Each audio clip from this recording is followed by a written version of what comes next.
realidade nesses dias. Eu convido os irmãos a abrirem a palavra do Senhor comigo, 2 Pedro, capítulo 1. Eu leio a partir do verso 16. 2 Pedro, capítulo 1.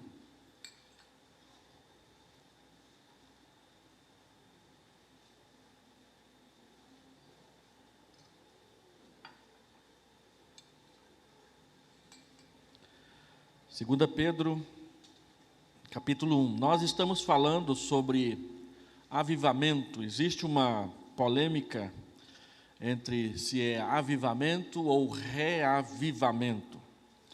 Muitos preferem o termo reavivamento, pois fala de uma renovação do vigor, do fervor e da consagração da igreja ao Senhor. Outros falam de avivamento, por ser uma experiência nova que as pessoas experimentam com Deus.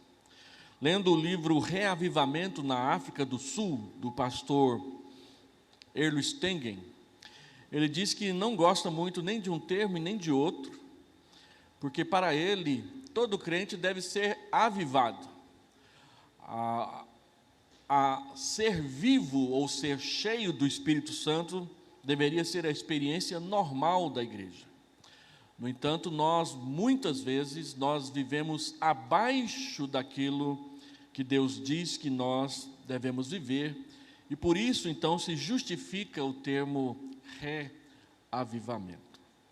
Quando nós estudamos a história dos reavivamentos, algumas características são muito presentes. Se você lê sobre o reavivamento na África do Sul, em 1966, ele começou quando a igreja se reunia em todos os seus cultos e orava muito.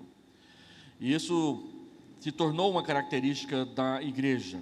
3 meses antes do reavivamento acontecer, é dito que a igreja quase que nem orava mais, ela só chorava na presença do Senhor.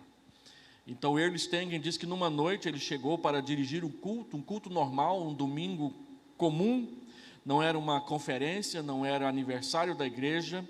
E quando ele se aproximou do templo, ele percebeu algo que não acontecia com frequência. Todos já tinham chegado, ele foi o último a chegar na igreja. E ele diz que quando ele entrou no templo, colocou os pés do lado de dentro, ele ouviu um som de um barulho de um vento, e ele disse que não pôde fazer mais nada, a não ser ali mesmo na porta do templo, se ajoelhar e glorificar a Deus.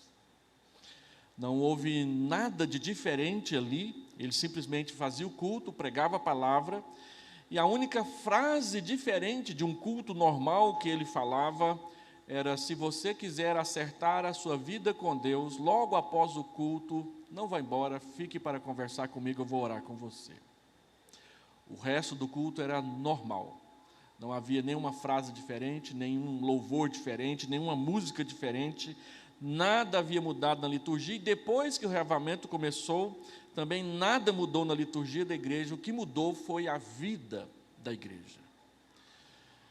Quando você estuda o reavivamento na Coreia, que começou em 1906, o pastor presbiteriano William Blair diz que a igreja orava, e foi numa reunião de oração, numa programação que a igreja marcou para reunir-se para orar, e eles resolveram expor 1 João nessas reuniões de oração, é que numa noite, antes de tudo começar, uma pessoa pediu a palavra e disse que gostaria de confessar os seus pecados, foi à frente e contou todos os pecados que ela cometia.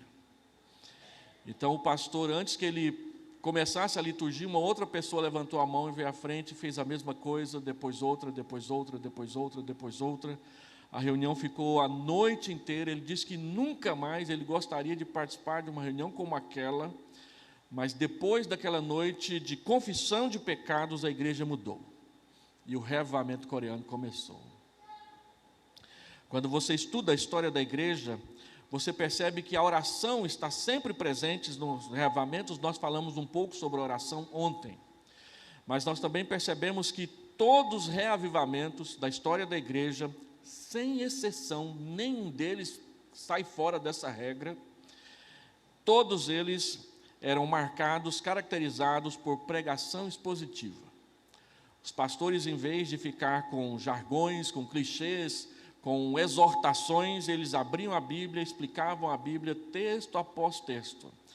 Foi assim que a Reforma Protestante começou em 1517. Lutero resolveu expor Salmos, expor Gálatas, expor Romanos, versículo por versículo, para que as pessoas entendessem a Bíblia. No reavivamento da Coreia do Sul, em 1906, foi o livro de 1 João. Na Reforma Protestante, foi o livro de Romanos. No reavivamento em Mapumulo, foi o livro de Atos. Todos os grandes reavivamentos que marcaram a história da igreja e que hoje nós os estudamos, começaram e tiveram como característica principal a Bíblia ser explicada inteira, versículo por versículo, um parágrafo após o outro, e as pessoas lotavam os templos para ouvir a palavra e entender a palavra, como aconteceu lá em Neemias, capítulo 8, em que todo Israel se reuniu na praça pública, ficou ali o dia todo, e eles ouviram a explicação da lei que eles não conheciam mais. Se você ora por um reavivamento, então comece orando para que os pastores das igrejas exponham a palavra com fidelidade. A gente quase não ouve falar do reavivamento nas Ilhas Hébridas. As Ilhas Hébridas são um conjunto de pequenas ilhas ali ao norte da Inglaterra, do Reino Unido. Por volta de 1700 e alguma coisa, duas velhinhas, e eu tenho que usar essa expressão mesmo, duas velhinhas, duas mulheres bem idosas, elas resolveram, lembre-se que era uma ilha, elas resolveram, assim que terminava o culto, vir para o palco e se ajoelhavam atrás do púlpito, orando para que Deus colocasse na boca do pastor a sua palavra. Então a igreja voltou a crescer, e aquilo foi esparramado por toda a Inglaterra nos anos seguintes.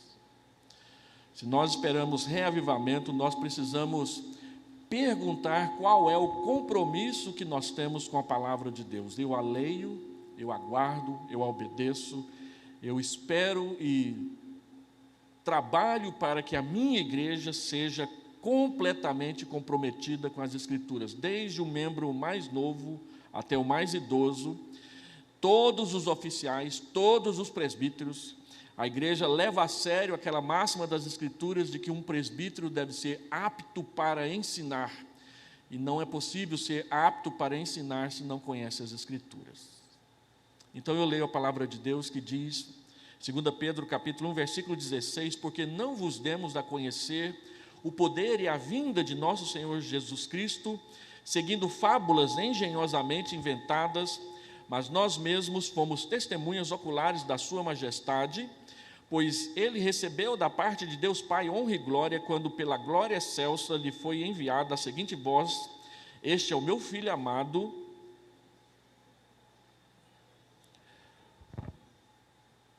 em quem eu me comprazo. Ora, esta voz vinda do céu, nós a ouvimos quando estávamos com ele no Monte Santo. Temos assim tanto mais confirmada a palavra profética, e fazeis bem em atendê-la, como a uma candeia que brilha em lugar tenebroso, até que o dia clareie e a estrela da alva nasça em vosso coração, sabendo primeiramente isto, que nenhuma profecia da Escritura provém de particular elucidação, porque nunca, jamais, qualquer profecia foi dada. Minha Bíblia não está obedecendo aqui.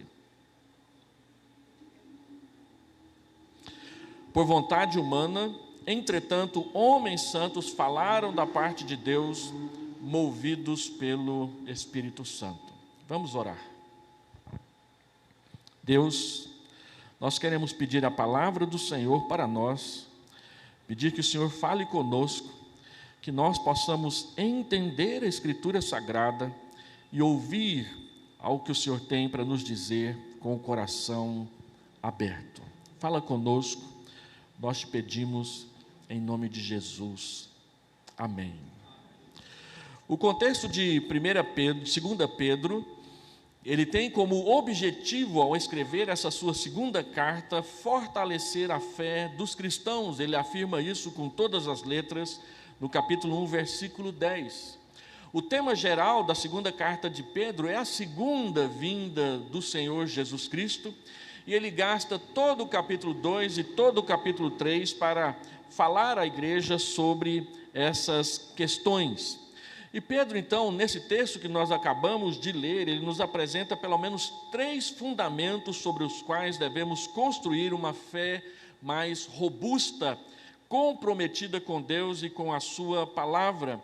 E então os 3 fundamentos são, em primeiro lugar, o testemunho apostólico, que ele menciona aí no versículo 16, porque não vos demos a conhecer o poder e a vinda de nosso Senhor Jesus Cristo, seguindo fábulas engenhosamente inventadas, mas nós mesmos fomos testemunhas oculares da sua majestade.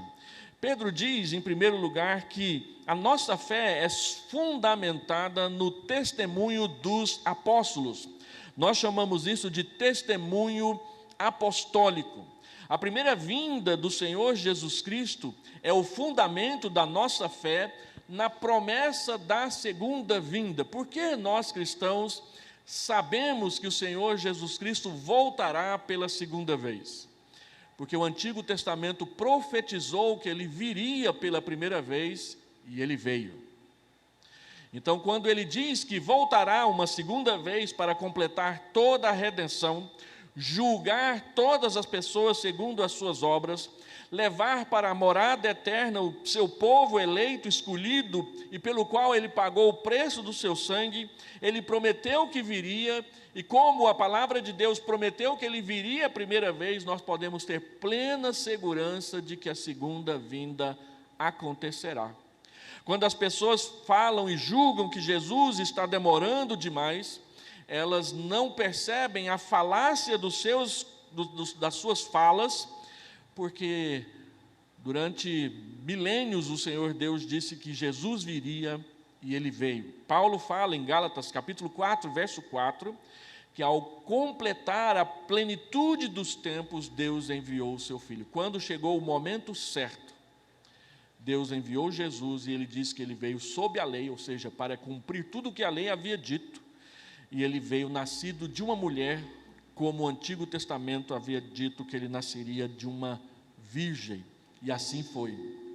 Como a palavra se cumpriu exatamente como foi dita no Antigo Testamento, nós podemos ter plena segurança de que ela se cumprirá plenamente também na sua segunda vinda.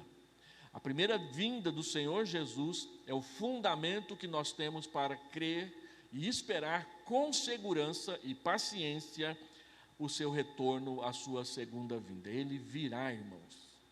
O Senhor Jesus diz em João 16, 22, pois hoje vocês têm tristeza, mas outra vez vos verei, e o vosso coração se alegrará, e a vossa alegria ninguém poderá tirar. Outra vez vos verei. Ele cumprirá a sua promessa. Pedro também diz para nós aqui que o testemunho não se baseia na engenhosidade humana, mas na verdade dos fatos. Ao pregar o evangelho para os irmãos, nós não estamos prometendo aos irmãos fábulas inventadas por nós estamos pregando a verdade que a Escritura revela. Pedro diz que ele não inventou a história de Jesus, ele diz, eu estava lá, eu vi com os meus próprios olhos. Quando você lê o primeiro capítulo de 1 João, João diz a mesma coisa, aquilo que os nossos olhos contemplaram, aquilo que os nossos ouvidos ouviram, e aquele que as nossas mãos apalparam com respeito ao verbo da vida, a vida se manifestou e nós a compartilhamos, nós a anunciamos a vocês, para que vocês tenham comunhão com Jesus, como nós temos comunhão com Jesus. Pedro diz, nós fomos testemunhas oculares. Nós chamamos isso de testemunho apostólico. O testemunho apostólico é o testemunho daqueles que andaram com Jesus, que viram Jesus, que ouviram Jesus, que presenciaram todos os fatos históricos e verdadeiros da nossa redenção. Quando você lê o livro de Atos, e a igreja se reúne e Judas havia se suicidado. Então Pedro e os demais apóstolos entram em acordo com respeito à eleição de um substituto e Matias é eleito. Mas poucas pessoas prestam atenção nos critérios que foram elaborados para a eleição de Matias. E o critério é aquilo que nós chamamos de apostolicidade ou testemunho apostólico. Para tomar lugar e assento junto com os apóstolos, era necessário que alguém que fosse eleito estivesse conosco desde o começo, que tivesse andado com Jesus, que tivesse ouvido a Jesus, que tivesse aprendido com Jesus, e duas pessoas satisfaziam a este requisito: José o justo e Matias. Lembram-se que Jesus não andava somente com os 12, havia uma multidão que o seguia de cidade em cidade, e uma vez ele mandou 70 dos seus discípulos para irem pregar e evangelizar as pessoas. Matias estava entre eles, José o justo estava entre eles. Quando então, no dia de Pentecoste, o Espírito Santo é derramado sobre os apóstolos, haviam 120 pessoas. E muitas delas tinham estado com Jesus desde o começo. Para que alguém pudesse ser chamado de apóstolo, ele tinha que ter andado com Jesus. E esse é o nosso maior argumento para questionar essas pessoas que modernamente se autoproclamam apóstolos de Jesus. Eles não estiveram com Jesus desde o começo. Então eles não podem reivindicar o título de apóstolos para eles. Eles são falsos mestres.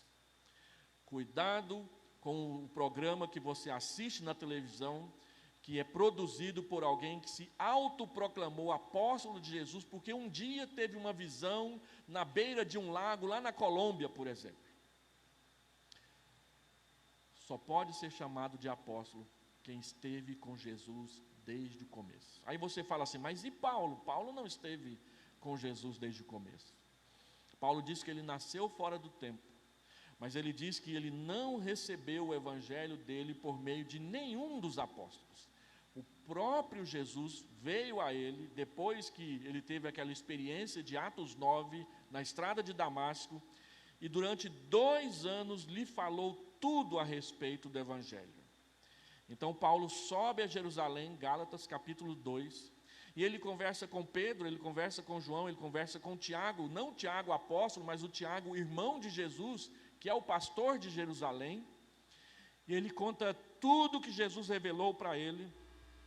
Ao terminar, Paulo diz que os apóstolos estenderam a destra da comunhão, apertaram a sua mão direita e disseram que eu estava pregando o mesmo evangelho que eles estavam pregando desde o começo. Paulo então diz em 1 Coríntios 9, eu não sou apóstolo, eu não vi o Senhor. Paulo diz que aquele Jesus que ele viu na estrada de Damasco não foi uma visão, foi uma visitação.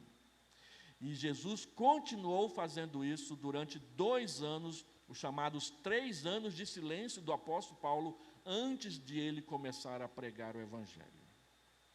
De modo que em Atos 22, quando Paulo dá o seu testemunho perante o Sinédrio rejeita a pregação, na noite seguinte, Lucas diz que Jesus veio visitar Paulo na prisão.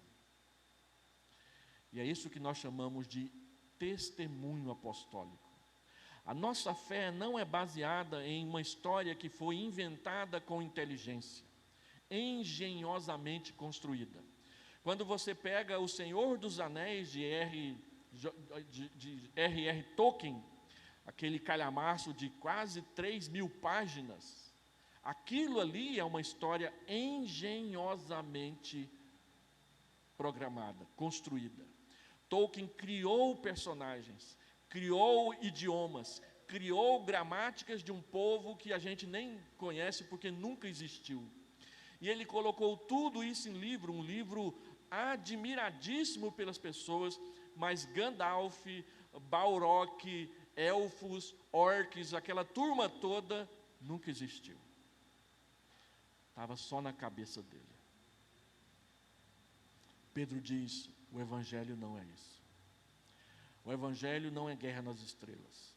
O Evangelho não é jornada nas estrelas.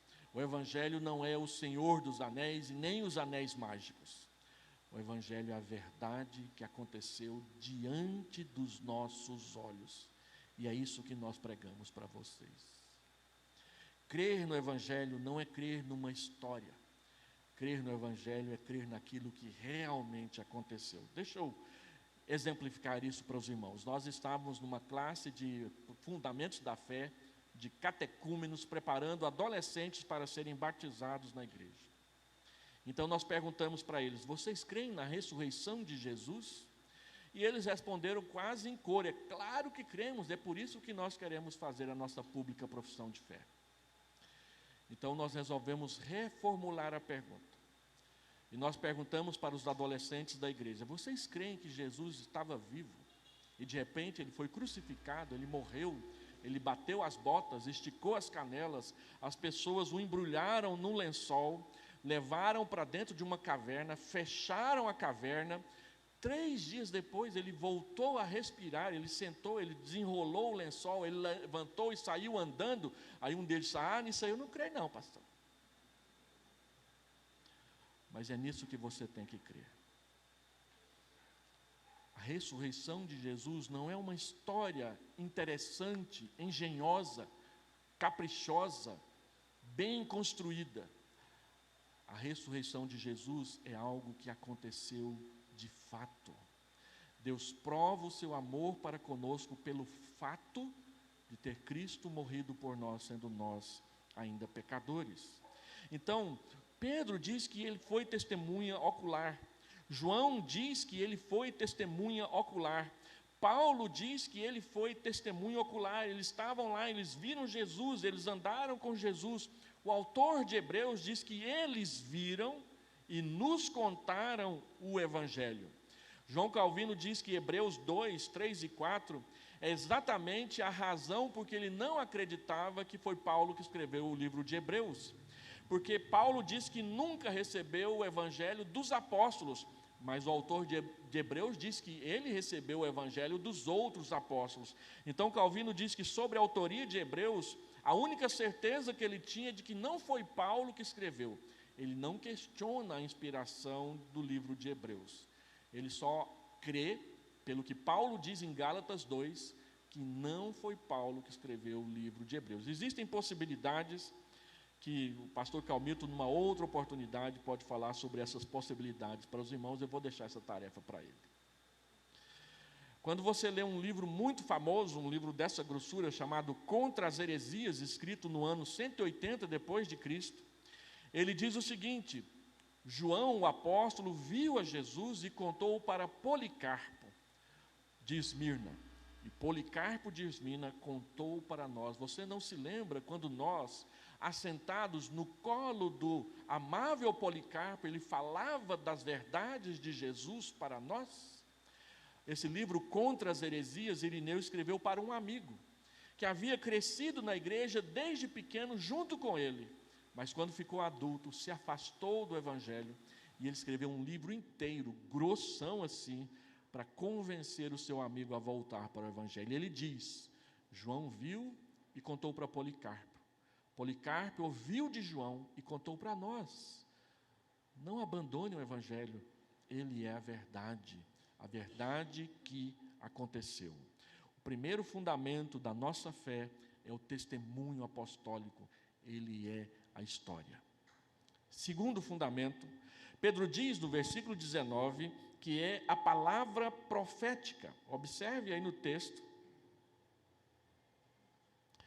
que ele fala sobre isso.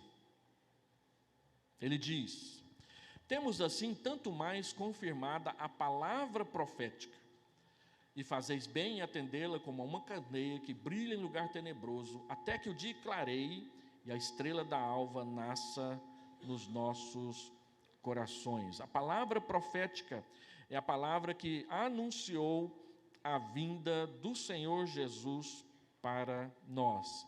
Pedro diz que estes eventos históricos confirmaram a palavra profética. Tudo o que aconteceu com Jesus aconteceu para cumprir o que o Antigo Testamento falou sobre ele. Deixa eu dar um detalhe pequeno e de pequena importância.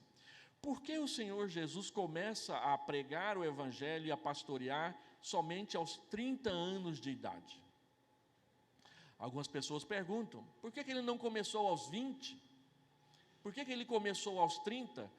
Porque a Bíblia diz que um sacerdote só começava o seu sacerdócio aos 30 anos de idade. Como Jesus é o nosso sumo sacerdote, e ele veio para cumprir a lei, ele não poderia começar o seu ministério com 29 anos, com 28 anos, ele tinha que começar com 30. E ele começou com 30 para obedecer e cumprir a palavra de Deus.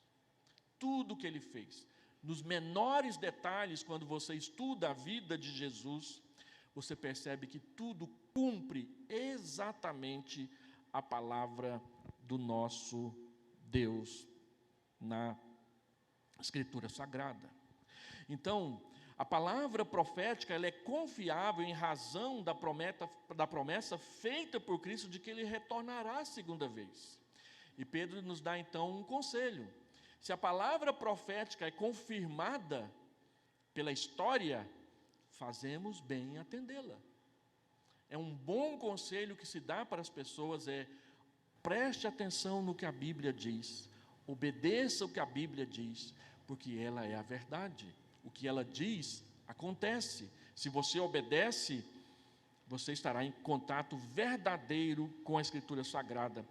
A verdade de Deus está registrada nesse livro que você tem nas suas mãos e pode ler, meditar e conhecer com liberdade no nosso país. E o terceiro fundamento, então, é uma verdade que é mais conhecida da igreja, que é a inspiração das Escrituras, versículo 19 até o versículo 21. Pedro diz que o que ele está escrevendo e o que ele vai escrever na sua segunda carta são coisas que nós precisamos saber acima de tudo na nossa vida. Elas precisam ser guardadas no nosso coração. Nenhuma profecia da Escritura provém de particular elucidação. Assim como a Escritura não foi uma fábula engenhosamente criada, ela não veio da mente de uma só cabeça. Nós estudamos na escola dominical que, embora a Bíblia tenha pelo menos uns 40 escritores, num período de mais ou menos 1525 anos de revelação, ela tem apenas um autor, Deus, por meio de Jesus Cristo. Você compara a Escritura Sagrada, parte com parte, e ela não tem contradição. As contradições que as pessoas apontam são apenas aparentes por causa da nossa incapacidade de perceber todos os detalhes com a nossa mente. Mas quando você pega, por exemplo, as Ilíadas de Homero, existem 6 manuscritos da Ilíada, e foi escrito apenas por Homero, e nenhum dos 6 é coerente um com o outro em todos os detalhes, e foi apenas um escritor. A Bíblia tem 40. Em épocas diferentes, servindo a Deus em situações diferentes, com personalidades diferentes, vivendo circunstâncias diferentes, mas sempre trazendo a revelação da verdade de Deus. Então, a natureza da inspiração precisa ficar clara no nosso coração. Primeiro, nós precisamos saber que a origem das Escrituras, a Bíblia Sagrada, é divina. Nunca, jamais foi dada por vontade humana. Tudo o que está escrito na Bíblia não veio da vontade de homens, veio da vontade de Deus. Segundo, a Bíblia ela foi escrita pela ação do Espírito Santo, porque Pedro diz aí no versículo 21 que ele moveu os homens santos para escreverem a palavra de Deus. E terceiro, que a Escritura Sagrada ela vem de Deus, ela é movida pelo Espírito Santo, mas Deus usou homens para poder trazer a verdade diante dos nossos olhos e aos nossos ouvidos. não são invenções, mas é a verdade de Deus. Como que eu poderia concluir essa mensagem antes de nós termos aquele intervalo com suco saborosíssimo que as irmãs serviram ontem? Primeiro, nós precisamos entender, aqui em Miguel Calmon, como lá em Goiânia, que hoje as testemunhas de Cristo na terra somos nós. Lembra de Atos capítulo 1, versículo 8? Mas recebereis poder ao descer sobre vós o meu Espírito, e sereis minhas testemunhas, tanto em Jerusalém, como em toda a Judéia e Samaria, e até os confins da terra. Ide, portanto, pregar o Evangelho, disse o Senhor Jesus em Mateus 28, 18 a 20. Naquela época eram os apóstolos, depois eram os bispos da igreja, por fim eram aqueles que se mantiveram dentro da fidelidade das Escrituras, e isso chegou até nós. Agora você e eu temos a responsabilidade, a tarefa de testemunhar Jesus às pessoas. E Deus não nos deixou sem auxílios. Primeiro, nós temos o Espírito Santo. Ele descerá sobre vós e vocês serão revestidos de poder. Paulo diz que aqueles que creem em Cristo, 1 Coríntios capítulo 12, versículo 12, todos nós fomos batizados em um Espírito. E todos nós bebemos do Espírito. Não há um crente que possa alegar que não foi batizado com o Espírito Santo, ainda que os pentecostais dizem que você só será batizado no dia em que você falar línguas. A Bíblia não diz isso. É o pentecostalismo que diz, não a Bíblia. Então, se você creu no Senhor Jesus, no dia, no momento ou na época, porque nem todos lembram a data exata e o momento X da sua conversão, todos aqueles que creram no Senhor Jesus, só creram no Senhor Jesus porque o Espírito veio morar nele ou nela. Todos fomos batizados com o Espírito, todos fomos selados com o Espírito, todos bebemos do Espírito. Para testemunhar Jesus, nós podemos contar com a ação do Espírito adiante de nós. Segundo, nós temos as Escrituras. Você tem a Bíblia na sua casa.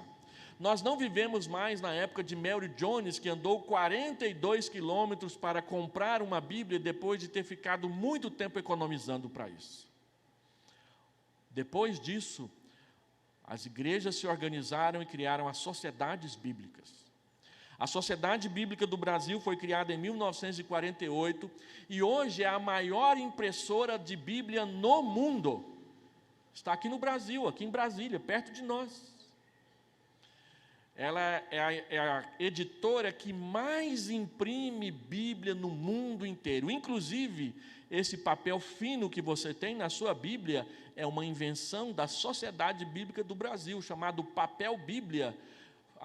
Nos outros países, eles copiaram de nós, que tornou a Bíblia mais fina, mais leve e mais fácil de manusear. Assim, você tem a Bíblia na sua mão, você não tem desculpa para não pregar o Evangelho. Terceiro, o Senhor Jesus diz que mais bem-aventurados são aqueles que não viram e creram, do que aqueles que viram e creram. Jesus estava pensando em você, Jesus estava pensando em mim. Nós não vimos o Senhor Jesus, mas nós o amamos, porque Ele veio e mudou a nossa história. E nós estamos aqui agora, e essa é a nossa vez de falar de Jesus. Então, a pergunta que você tem que responder para si mesmo, para si mesma é: eu conheço Jesus? O que é que sustenta a minha fé? É a frequência à igreja? É a amizade dos irmãos? É o dinheiro que eu recebo do meu salário? É a saúde que eu tenho? O que é que sustenta a minha fé? O que sustenta a nossa fé é Jesus. Se você não conhece Jesus, a sua fé não dura. Para que a sua fé dure, para que a sua fé perdure e persevere, você tem que ter de fato, de verdade, uma experiência de conhecer Jesus. Lembra de Samuel? A Bíblia diz que ele servia Jesus desde pequenininho, servia no tabernáculo, mas ele não conhecia Deus pessoalmente. Então um dia Deus veio conversar com ele e chamou o seu nome, Samuel. Ele levantou e achou que era Eli que estava chamando. Uma vez, 2 vezes, 3 vezes. Na terceira vez, Eli percebeu o que estava acontecendo, então deu a instrução pastoral: olha, se a voz te chamar de novo, responda: eis-me aqui, Senhor. Então a Bíblia diz que Deus veio pela 4ª vez, e ali tem um detalhe no texto que poucas pessoas prestam atenção. A Bíblia diz que o Senhor veio e ficou ali. Ele não chegou e chamou Samuel, ele chegou e ficou ali. Eu acho que Deus ficou ali saboreando aquele momento. Já viu aquela mãe que quando coloca o filho para dormir, sente saudade dele antes de ir para a cama dormir também, e vai lá ver se ele está bem? Eu acho que foi mais ou menos isso que aconteceu aquele dia. Deus falou assim: deixa eu ver esse menino pela última vez antes dele me conhecer. E aí Deus disse: Samuel, Samuel. E aí Samuel disse: eis-me aqui, Senhor. E o que aconteceu a seguir mudou a vida de Samuel. Desde pequeno, todo mundo sabia que aquele menino era profeta de Deus, que a experiência daquela madrugada de ouvir Deus falando com ele foi uma experiência que marcou profundamente a vida dele. Como que Deus fala com a gente? Deus fala com a gente na Escritura, Deus fala com a gente no sermão, Deus fala com a gente no conselho bíblico que alguém mais experiente dá para nós, como esse que ele deu para Samuel. Algumas pessoas querem ouvir uma voz no microfone, no megafone, e alguns ficam até fazendo brincadeiras com isso. Um colega meu foi nos Estados Unidos a participar de ele estava lá passeando na Flórida, e aí ele viu uma igreja, era uma convenção, falou: vou entrar aqui para assistir essa convenção, ver o que está acontecendo. E aí de repente o pastor estava lá pregando e o celular dele tocou. E ele atendeu o celular no meio do sermão. E aí ele começou a conversar com alguém ali no celular, e de repente ele falou assim: mas Deus, é isso mesmo que o senhor quer que eu fale para a sua igreja? Estava conversando com Deus pelo celular. Essas igrejas são aquelas que tinham que ter um alçapão debaixo do púlpito, que a gente apertava um botão e o cara já caía dali mesmo. As pessoas brincam com a palavra de Deus. A palavra de Deus é muito séria, porque ela é a verdade. Quem brinca com a palavra de Deus está brincando com fogo. Não pode brincar com a palavra de Deus. Então, você conhece Jesus? Porque se você acha que conhece Jesus e não conhece, no dia que a doença bater, no dia que as finanças quebrarem, no dia que os amigos faltarem, como que vai ficar a sua fé? Haverá dias de trevas, diz Eclesiastes capítulo 11. Mas lança o teu pão sobre as águas, porque depois de muitos dias o acharás. As experiências que nós temos com Deus são nossas. E nos dias de trevas, essas experiências verdadeiras, verídicas, históricas entre você e o seu Deus, te sustentarão na sua fé. Porque você não é um idólatra, você adora o Deus vivo das Escrituras Sagradas. Então a Bíblia diz: examine-se a si mesmo, sonde o seu próprio coração, para ver se você está de fato na fé ou está brincando de ser crente. Pense sobre isso, converse com Deus sobre isso nas suas orações. Segundo, Pedro diz o seguinte: olha, a palavra profética é verdadeira, então você faz bem em confiar nela. Eu digo para vocês, a Bíblia Sagrada é verdadeira. Você faz bem em ouvir os seus aconselhamentos. O próprio Salmo 119 diz: como o jovem poderá guardar puro o seu coração, o seu caminho, observando segundo a tua palavra. O Senhor Jesus diz em João 7,37: aquele que tem sede, vem e beba. Quem crer em mim, como diz a Escritura, do seu interior fluirão rios de água viva. Não é possível você ser cheio do Espírito Santo, Não é possível você ser avivado se você não crer em Deus como a Escritura orienta. Não dá para improvisar, não dá para inventar com essas coisas. Tem que seguir a orientação da palavra. Você faz bem em atender a palavra de Deus. E por último, Pedro diz que a palavra de Deus não é uma ideia que pisca na nossa mente. Ela é uma luz que brilha na escuridão. E Pedro diz mais, ele diz que é uma luz que nos guia no meio da escuridão em direção ao nascer do sol. Não na direção oposta, cada vez mais para dentro da escuridão. Não, é em direção ao nascer do sol, a luz da alva. A palavra que ele diz aqui, que ela nos conduz em meio a um lugar tenebroso, traz para nós a imagem de um cemitério, mas não um cemitério com lápides e cruzes e anjos plantados ali em cima das lápides. Um cemitério em que as pessoas foram colocadas mortas ali na superfície. Então Pedro, quando ele diz que é um lugar tenebroso, é um lugar escuro, onde corpos de pessoas em decomposição estão ali a céu aberto, e você está andando no meio, sendo você vivo. Nós andamos todos os dias no meio de pessoas mortas. E alguns querem entrar para a escuridão seguindo essas pessoas mortas. Pedro diz: ouça a palavra, ela é uma luz, e ela te guia para fora da escuridão. Ela é a luz para os meus pés, ela é a lâmpada para os meus caminhos. Ou, ela é a lâmpada para os meus caminhos e luz para os meus pés. Por isso você precisa conhecer a Bíblia. Por isso você precisa ouvir a pregação.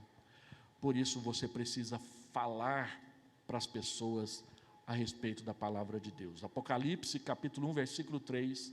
Bem-aventurados são aqueles que leem, aqueles que ouvem e aqueles que guardam a palavra profética, porque ela vai se cumprir.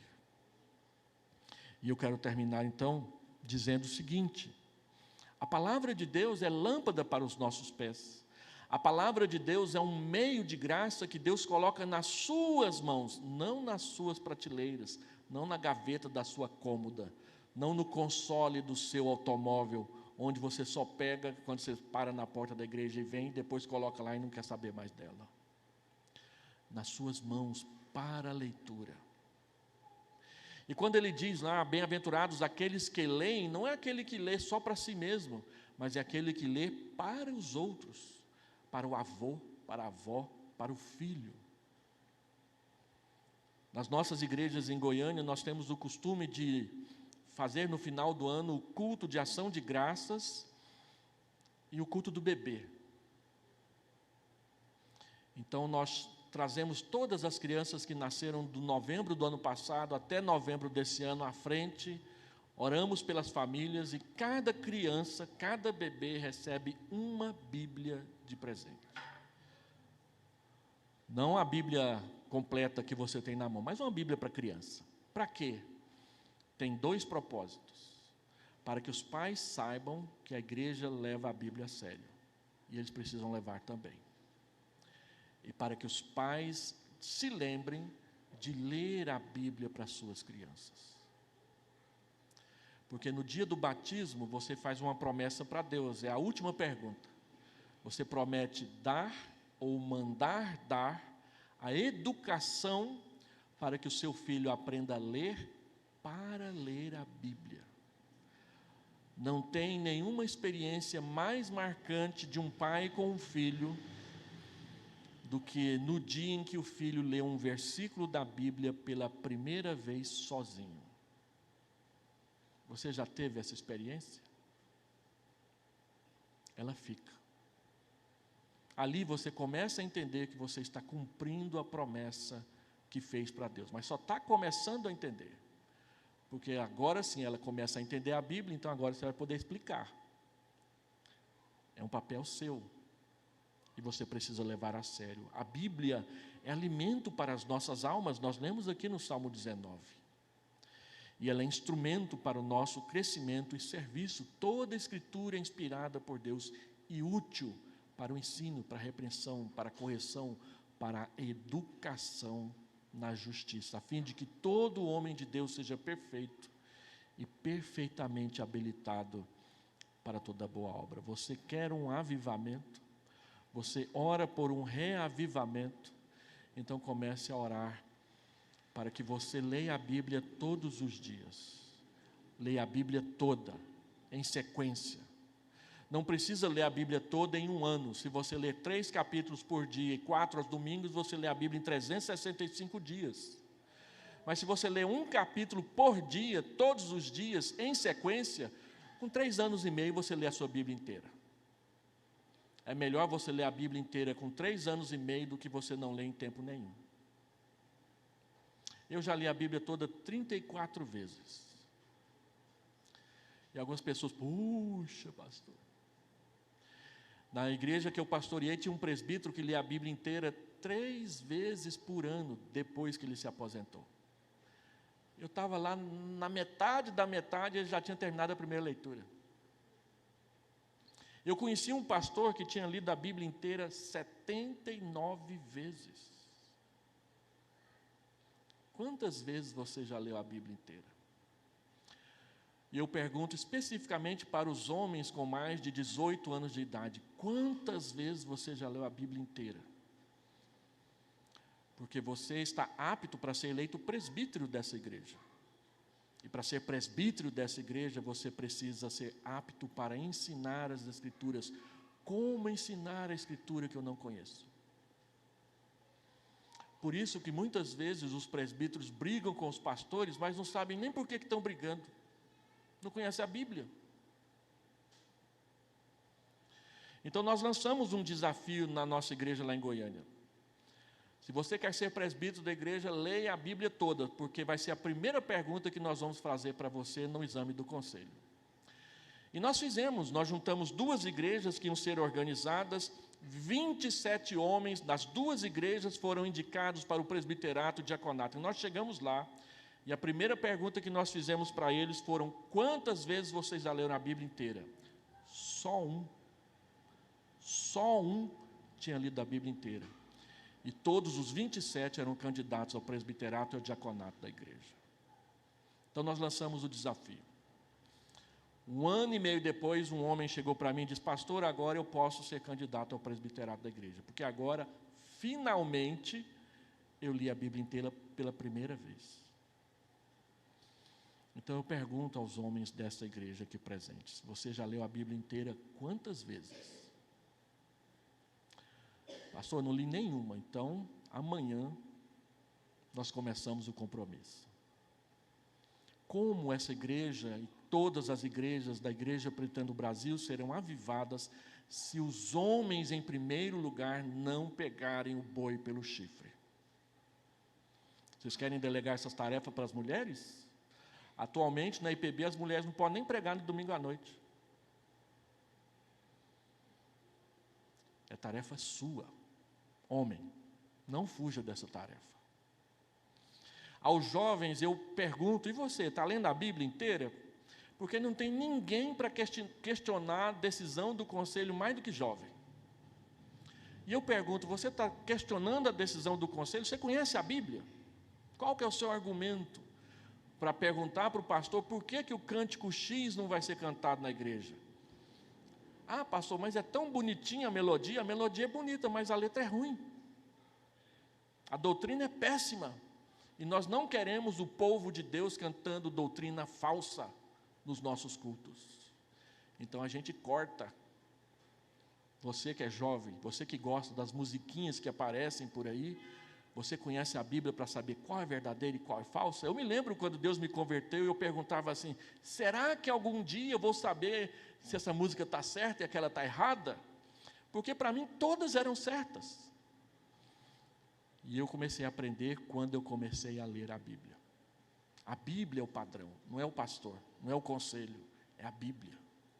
Então, se você quer questionar a decisão do conselho, leia a Bíblia. Porque todos nós prometemos ser obedientes ao conselho da igreja enquanto eles forem fiéis às Escrituras Sagradas. Como que eu vou saber se o conselho é fiel? Eu não conheço a Bíblia. Então conheça a Bíblia. E eu quero terminar essa palavra então dizendo isso. Você quer um avivamento? Oração e Bíblia. E amanhã tem